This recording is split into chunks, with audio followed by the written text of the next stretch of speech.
வானியலாளர்கள் பூமியிலிருந்து 12 பில்லியன் ஒளியாண்டுகள் தூரத்தில் அமைந்துள்ள ஏபிஎம் 0829 5255 என்ற குவாசாரின் சுற்று வட்டாரத்தில் பிரம்மாண்டமான நீர்த்தேக்கம் இருப்பதை கண்டுபிடித்துள்ளனர்.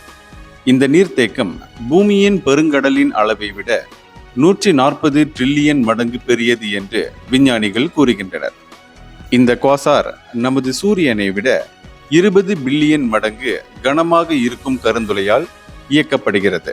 மேலும் 1000 டிரில்லியன் சூரியன்களுக்கு சமமான ஆற்றலை உருவாக்குகிறது. கருந்துளை அருகிலுள்ள பொருட்களை ஈர்த்து சுழல் மூலம் வாயு மற்றும் தூசியை வெப்பமாக்கி ஆற்றலை வெளியிடுகிறது.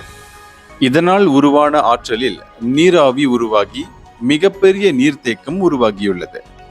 அரை நூற்றாண்டுக்கு முன்புதான் குவாசார்கள் முதலில் கண்டுபிடிக்கப்பட்டன. இவை மிகப்பெரிய பிரகாசத்துடன் மையத்தில் கருந்துளையுடன் இணைந்திருக்கின்றன. கருந்துளையின் சுழற்சி, வெப்பம் மற்றும் வெளியேற்றப்படும் ஆற்றல் குவாசார்களை பிரபஞ்சத்தின் மிக பலமான ஆற்றல் மிக்க ஒளியூட்டிகளாக ஆக்குகிறது. இந்தியர்களின் இதய குரல் மக்களோசை.